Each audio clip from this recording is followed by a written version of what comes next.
सर्वप्रथम तो मठ की ओर से आप सभी को उत्तराखंड राज्य के 25वें जन्मोत्सव पर आप सभी को बहुत बहुत बधाइयाँ, हार्दिक शुभकामनाएं। इस रजत महोत्सव को पूरा उत्तराखंड बहुत धूमधाम से मना रहा है। हम सब लोग सहभागी हैं उसी में। जो तमाम लोग शहीद हुए इस राज्य को बनाने में, उन शहीदों को भी मेरा नमन है, श्रद्धांजलि है दरबार की ओर से कि जिनके अथक प्रयासों से अपने प्राणों की आहुति दे करके भी उन्होंने उत्तराखंड राज्य का निर्माण कराया और अपना हक हासिल किया। उन शहीदों को मेरी ओर से बहुत बहुत श्रद्धांजलि है। इसी क्रम में दरबार ने एक कार्यक्रम का आयोजन किया है। हर वर्ष हरिद्वार में करते हैं।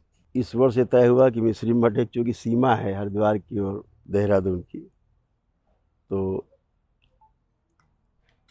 मठ से सबका परिचय भी हो जाए, तो इसलिए कार्यक्रम का आयोजन हरिद्वार से यहाँ कर दिया गया है। इसमें 5 दिन का पूर्णिमा उत्सव मनाया जा रहा है। दरबार द्वारा अभी तक 3 दिन का उत्सव मनाया जाता था, हर महीने मनाया जाता है, पूरे देश में अलग अलग राज्यों में मनाया जाता है। उसी क्रम में इस बार यहाँ पर भी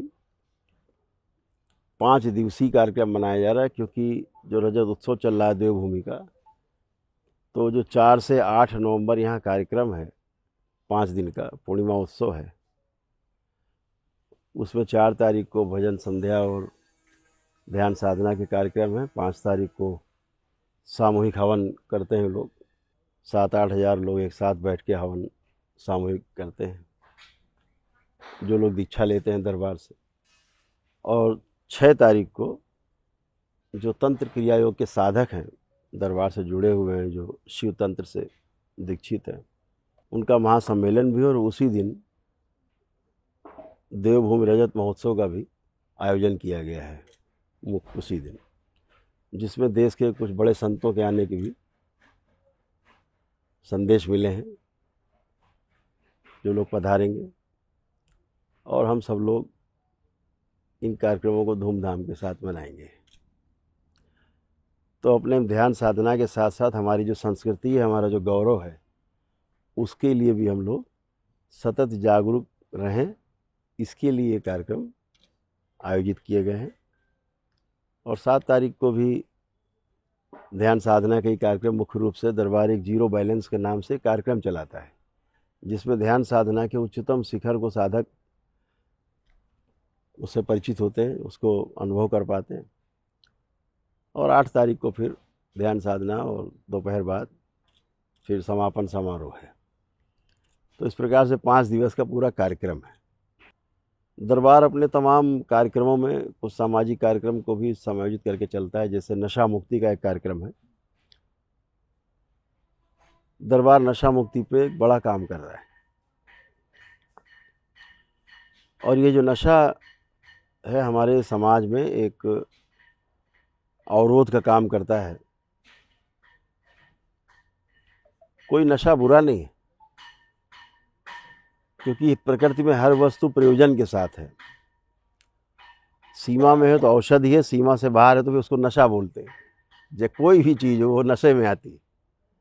कोई भी खाने पीने की, अनुभव करने की या जीने में कोई चीज़ आती है तो फिर वो नशा ही कहलाता है। कहते ही ना ध्यान साधना का ही नशा है, उसी में लगे हैं दिन भर, तो जो अतिरेक हो जाए तो नशा कहलाता है।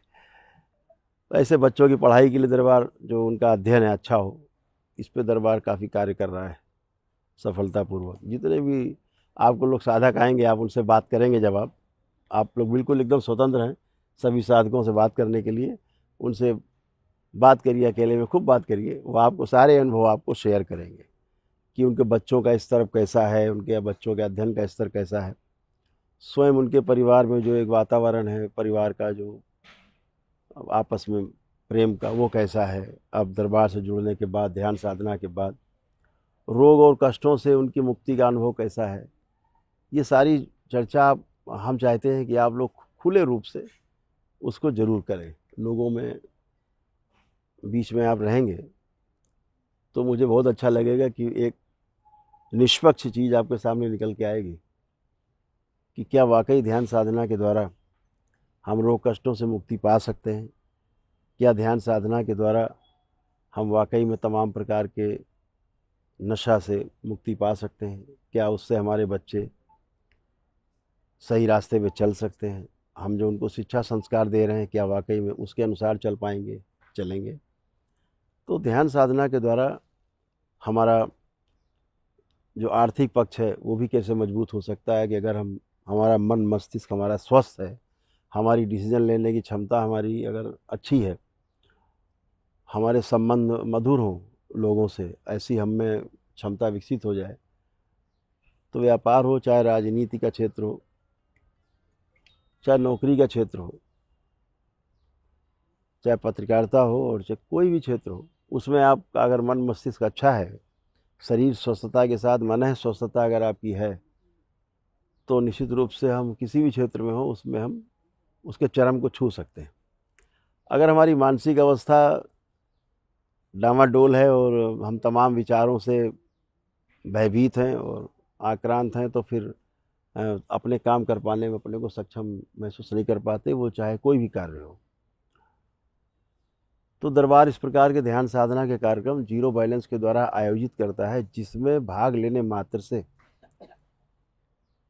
व्यक्ति का जो जीवन है, उसके परिवार का जो जीवन शैली है, उसमें आमूल चूल परिवर्तन आता है और आप एक सकारात्मक पक्ष में जी पाते हैं, पूरा परिवार जी पाता है। क्योंकि अपने बाद अगर कोई सबसे बड़ी इकाई है तो परिवार ही है।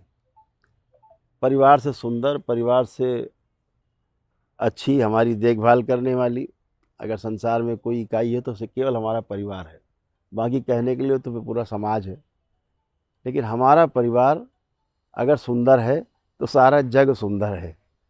अगर हम परिवार में अपने ठीक से नहीं जी पा रहे हैं तो फिर कुछ भी भरा हो, लोग आत्महत्याएं ही करते हैं या घर छोड़ के भागते हैं।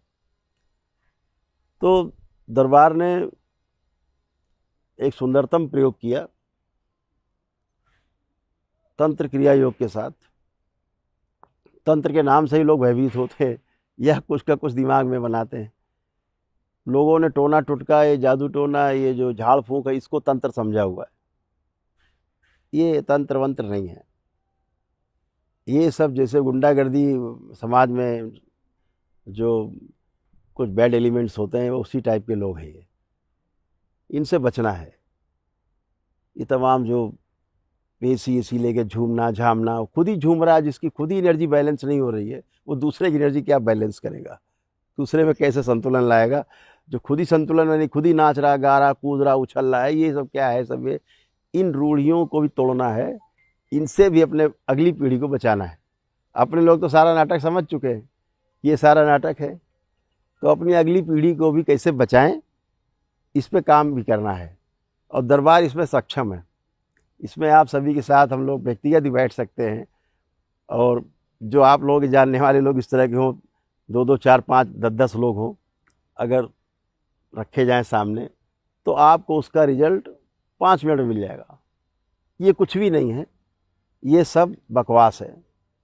ये मानसिक बीमारी है, और मानसिक बीमारी का कोई भी इलाज स्थूल रूप से नहीं हो सकता। फिर आप मारपीट पे उतारू हो जाते हैं, उसके साथ अभद्रता करते हैं, और वो तो खुद ही पीड़ित है। दरबार में लोग आते कहते हमारा लड़का हमको बहुत परेशान कर रहा, मार रहा, पीट रहा, उठा पटक। दरबार एक ही बात कहता है, बच्चा आपका खुद ही परेशान है, वो परेशान नहीं कर रहा है, वो स्वयं परेशान है। इस बात को ध्यान रखो, सहानुभूति रखो। दरबार में तमाम वैदिक प्रक्रियाएं होती हैं, उन वैदिक प्रक्रिया को करके भी लोग स्वस्थ हो जाते हैं। दरबार इसके लिए तमाम खर्च तो आते ही हैं, वैदिक प्रक्रिया में जो लोग सक्षम है करते ही हैं, लेकिन दरबार उसके लिए निःशुल्क कार्यक्रम चलाता है। जो गरीब लोग हैं, सक्षम नहीं हैं, तो उनके लिए निःशुल्क कार्यक्रम हर महीने आयोजित करता है। तो हर महीने लोग आकर के और उसका भी लाभ उठाते हैं। पद यात्रा का भी दरबार ने रखा हुआ है कि केदारनाथ धाम से यहाँ तक दरबार की यात्रा की जाए, या यहाँ से वहाँ तक की जाए यात्रा, तो अपने आप पुण्य अर्जित होते हैं, फिर कुछ करने की भी आवश्यकता नहीं, और स्वस्थ होता है। दरबार उसके स्वस्थ होने की जिम्मेदारी लेता है। तो इस प्रकार के कार्यक्रम में दरबार चलाता है कि वैदिक सनातन पद्धति से भी लोग स्वस्थ हों, ध्यान साधना की पद्धति से भी लोग स्वस्थ हों। तो जितने भी इस प्रकार के कार्यक्रम हैं जो रूढ़िवादी हैं और जो अच्छे नहीं अंधविश्वास से जुड़े हुए हैं, तो उनको भी तोड़ना है, हम सबका दायित्व है। दरबार आप सबके साथ मिल करके इसको तोड़ने के लिए पूरी तरह से कटिबद्ध है। इस प्रकार की चीज़ें समाज से हटे और इनका कोई स्थान भी नहीं है। तो जो तंत्र है वो एक शुद्धतम व्यवस्था है। तंत्र जिस भी नाम के साथ लग जाता है तो एक व्यवस्था दिखने लगती है। अगर हम लोकतंत्र कहें, राजतंत्र कहें, स्वतंत्र कहें, पाचन तंत्र कहें, हर कोई भी हम अगर तंत्र जोड़ देते हैं मतलब एक व्यवस्था दिखने लगती है कि सिस्टमेटिक चीज़ है कोई। तो तंत्र एक व्यवस्था बनाने वाली वस्तु का नाम है। व्यवस्था को बिगाड़ने वाली वस्तु तंत्र नहीं हो सकती, क्योंकि नाम ही तंत्र है उसका, यानी व्यवस्था है। तो तंत्र में जो अपनाते हैं लोग उस प्रक्रिया को ध्यान साधना ही है। शिव की जो द्वारा बताई गई जो विधियां हैं विज्ञान भैरव तंत्र में, जिसको अपना करके बुद्ध जैसे लोग भी जो है, गौतम बुद्ध जो थे, सिद्धार्थ बुद्ध कहलाए, बड़े बड़े संत ऋषि मुनि सब उसी विद्या से ही चले हैं, विज्ञान भैरव तंत्र से ही। उससे बाहर कुछ भी नहीं है, उसके बाहर कोई विधि भी नहीं है। तो दरबार उसी तंत्र की बात करता है, विज्ञान भैरव तंत्र जो भगवान शिव के द्वारा इस पूरे सृष्टि को दिया गया। तो उस तंत्र क्रिया योग में तो अनुसंधान तो कोई है नहीं, क्योंकि अनुसंधान जितने थे वो तो शिव के द्वारा स्थापित किए जा चुके। अब तो उनमें केवल शोध होते हैं कि भाई हमने कहा कि बाईं से श्वास लेना है, अब तो दूसरा कह रहा नहीं दाएं से लेना है, इतनी बात है। विधि है अपनी अपनी, तो शोध कर सकता है, बाकी तो है कि श्वास तो लेनी पड़ेगी, वो अनुसंधान है। तो जो अनुसंधान है पूरे हैं, जो तंत्र कहता है कि हम व्यवस्था बनाए रखने में कहाँ तक हमारा सदुपयोग आप कर सकते हो वो आप करो, बशर्ते आपको उसकी विधियों की जानकारी हो। तो दरबार उसी तंत्र क्रिया योग की बात करता है। और जब आप पाएंगे यहाँ जितने साधक आ रहे हैं, आप उन लोगों से बातें करेंगे बैठ के एकांत में, तो आप बहुत अच्छे से अनुभव कर पाएंगे कि इन्होंने कुछ पाया है। और इसीलिए वो सब उपस्थित होते हैं, परिवार के परिवार आते हैं। बहुत लोग, आपको बहुत लोग ऐसे मिलेंगे जो छोटे बच्चे से लेके वो बुजुर्ग तक पूरा परिवार के परिवार दरबार से दीक्षित है और सब आनंद में है, मज़े में है। तो उसमें भयभीत होने वाली बात नहीं है। वो कोई दरबार क्या करता है, देखिए दरबार की पुस्तक है, इसका जो पहला ही उद्घोषणा है, ये उद्घोषणा है, इसको मैं हमेशा लोगों को कोट करता हूँ। इसमें स्पष्ट लिखा है कि अस्तित्व में रहस्य या चमत्कार जैसी कोई वस्तु या घटना नहीं होती। इस बात को ये थंब रूल है कि इस पूरे अस्तित्व में रहस्य या चमत्कार नाम की कोई वस्तु नहीं और ना ऐसी कोई घटना होती है, बल्कि जो भी होता है वह प्रकृति के नियमों के अनुसार होता है। प्रकृति का आशय ईश्वरी रचना और प्राकृतिक व्यवस्था का आशय ईश्वरी विधि विधान से है। प्रकृति में जिन वस्तुओं या घटनाओं के नियम या कारण समझ में नहीं आते वही रहस्य या चमत्कार लगते हैं। जो आपने नहीं समझा आपको रहस्य लगता है, समझ जाते वाले कहते हैं ये कुछ नहीं है, तो कहाँ रहस्य है। हम जो कभी होते हुए नहीं देखे हैं, होते हुए देख लें तो चमत्कार लगता है। हम उसकी विधि नहीं जानते कैसे होता है तो रहस्य लगता है। बाकी ना रहस्य है और चमत्कार है कुछ। तो इसीलिए ये प्रस्तुत पुस्तक अंधविश्वास, रूढ़िवाद, आडंबर, दिखावटी कर्मकांडों का पूरी तरह से खंडन करता है और किसी प्रकार के जादू टोना, सम्मोहन, उच्चाटन, पीर मजार की पूजा, चढ़ावा, जीव बलि, मांस भक्षण, मदिरापान आदि का भी जोरदार विरोध करता है और भूत प्रेतों का भय दिखाकर आम जनता का मानसिक व शारीरिक शोषण उत्पीड़न करने वाले तथा कथित तांत्रिकों, अविचारकों, झाड़ फूक करने वाले कृत्यों का भी विरोध करता है। हाँ, तो ये दरबार की पहले ही उद्घोषणा में ये है ही, ये दरबार की आइडियोलॉजी है ना। तो कहने का आशय ये है कि तंत्र समझने की वस्तु है और अनुभव करने की वस्तु है, ना कि ये उछल कूद और जादू टोना की चीज़ है। तो व्यवस्था को समझ लेने से सुख है और व्यवस्था को जीने से निरंतर सुख है। व्यवस्था में जीने से तो व्यवस्था को समझने में ही सुख मिलता है। हम जिस बातें कर रहे हैं, अच्छी अच्छी बातें करते हैं, प्रवचन होते हैं तो बड़ा अच्छा लगता है, कहते हैं वाह भाई महाराज जी कितनी सुंदर बात कही, बहुत अच्छा लगा। ये एक विषय है, एक ट्रैक है अच्छा लगना, दूसरा ट्रैक है अच्छा होना, कि आप जीवन में उसे कहाँ तक उतार पाए, वो अच्छा होना होगा। तो अच्छा लगना और अच्छा होना दो विषय अलग अलग हैं। तो सारा काम अभी अगर आप देखेंगे, बहुत छोटे मुंह बड़ी बात नहीं करना चाहते, लेकिन आप देखेंगे ज़्यादातर काम अच्छा लगने पर चल रहा है। दान दक्षिणा करना है, भंडारा करना है, कथा करनी, सब अच्छा लगने वाले कार्यक्रम हैं। लेकिन जब घरों में आप झांक के देखें तो बहुत बुरा हाल है। संस्कारों का तो पूरा कबाड़ा हुआ पड़ा है। तो जब हम लोग कभी IITs वगैरह में बच्चे सुसाइड बहुत करते थे, तो कभी वहाँ डायरेक्टर्स वगैरह सब लोग जो संपर्क में होते तो कहते थे कि वहाँ पे वर्कशॉप हो जाए। तो हम लोग वर्कशॉप करते थे, चारों सेमेस्टर में हम लोग जाते थे अलग अलग। बच्चों के साथ 7 दिन का कार्यक्रम होता था, एक वर्कशॉप चलाते थे। यहाँ भी चलेंगे, आप लोग भाग ले पाएंगे, परिवार के लोग भाग ले पाएंगे। परिवार के लिए होता है वो, क्योंकि ये दरबार परिवार परंपरा को ही महत्व देता है, भागने को महत्व नहीं देता। घर छोड़ के भाग के हिमालय चले गए, इसका खंडन करता है। इसीलिए दरबार ने पहली बार ये व्यवस्था बनाई कि आप तंत्र क्रिया योग की साधना, ध्यान साधना अपने परिवार के दायित्वों का निर्वहन करते हुए, अपने घर में रहते हुए मजे से, खूब मज़ेदारी से, खूब आनंद के साथ अपना भी कल्याण और साथ में परिवार का भी कल्याण। भागना नहीं है, भागने वाला जुगाड़ यहाँ नहीं है। जैसे ही बच्चे हैं, सब साधक हैं, दरबार के सेवक हैं।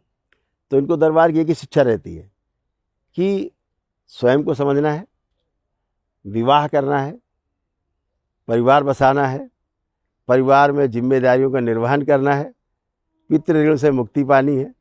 फिर आगे जब आप परिवार में सफल हो जाएं तो फिर आपको समाज में उतरना है, क्योंकि समाज में तो परिवार ही मॉडल है ना।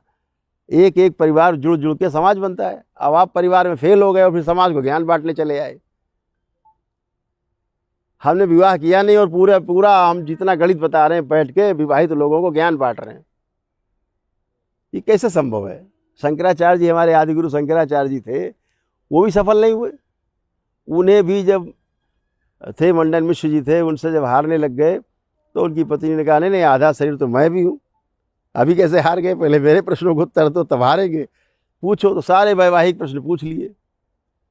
अब उन्हें तो बेचारे पता ही नहीं, तो उनका समय चाहिए। फिर वो कथा है कि राजा के कोई लाश थी, उसमें जा करके फिर परिवार में गए, पारिवारिक सुख भोग किए, फिर आकर के लौट के उत्तर दिए।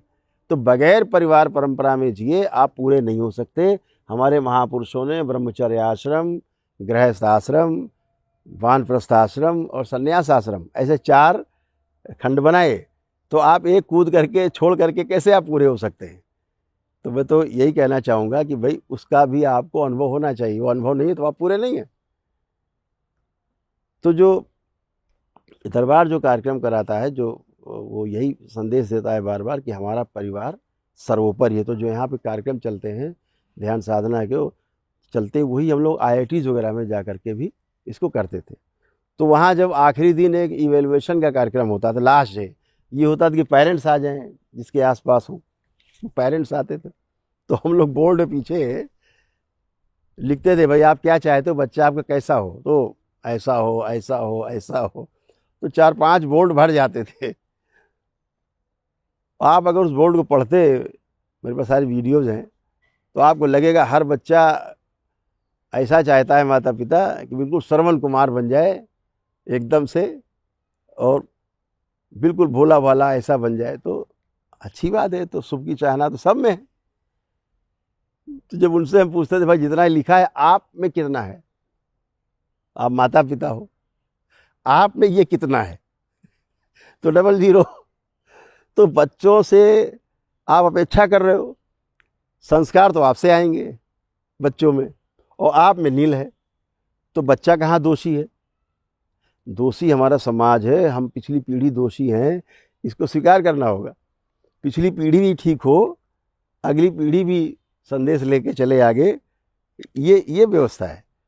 तो अभी हम अपने को दोष ना, सारा दोष अगली पीढ़ी को, बच्चों पे है, ये सब नालायक है, दुष्ट है, ऐसा नहीं करता, वैसा नहीं। ये कमी मेरी है जो उसमें दिखाई दे रही है, केवल इतनी बात है। तो दरबार की व्यवस्था ये है कि वो सब कमी समाप्त हो, इसलिए परिवार को साथ लेकर के चलता है। और पूरी व्यवस्था जितनी आप यहाँ देखेंगे और देखते हैं, हरिद्वार में देखा है आपने, सब परिवार के साथ जुड़ी हुई। कोई परिवार से भाग करके साधक नहीं मिलेगा यहाँ। यहाँ हर वो साधक मिलेगा जिसका अपना परिवार है, अपने परिवार में रहते हैं, व्यापार करते हैं, नौकरी करते हैं, कुछ भी करते हैं, जीविकोपार्जन का सारी व्यवस्था की जिम्मेदारी उनकी, व्यवस्था की अपने परिवार की उनके ऊपर है। और उसके साथ साथ साधना करते हैं, लेकिन वो साधना के सर्वोच्च शिखर को छूते हैं। ध्यान साधना की परिभाषा को ठीक से समझना होगा। हमारे जो शिव का, जो हमारे शिव की व्यवस्था है, जो विज्ञान भैरव तंत्र की, उसको समझना है और उसको ये समझ करके जीना है कि हमारे जीने का एक पार्ट है। इसके बगैर जीना संभव नहीं। जिंदा तो रह सकते हैं, लेकिन जीना संभव नहीं है। जीना हमारा तभी होगा अच्छा जब हम व्यवस्था को समझेंगे, यानी तंत्र को समझेंगे। व्यवस्था को जब समझ लेंगे तो अच्छा लगता है, और व्यवस्था में जब जीने लगते हैं तो अच्छा होता है। तो अच्छा लगने से अच्छा होने तक की यात्रा, ये 5 दिवसीय जो ये कार्यक्रम है, ये उसी का एक पार्ट है। तो आप सभी का उससे बहुत बहुत स्वागत है कि आप सभी लोग इस बात को कम से कम फैला पाएँ और हम लोग मिल करके कोई अच्छे काम कर पाएँ समाज में। दरबार बहुत कुछ करना चाहता है और धरातल में करना चाहता है। कोई इसके लिए बहुत बड़ा हमें महिमा मंडन की आवश्यकता नहीं है। धरातल पे रह करके छोटे छोटे बच्चों के द्वारा कार्यक्रम को संचालित करना चाहता है, क्योंकि जो काम छोटे बच्चे कर सकते हैं, 15-20 साल 25 साल तक के युवा कर सकते हैं, क्योंकि उनमें लगन बहुत है, समझने की क्यूरियोसिटी बहुत ज़्यादा है।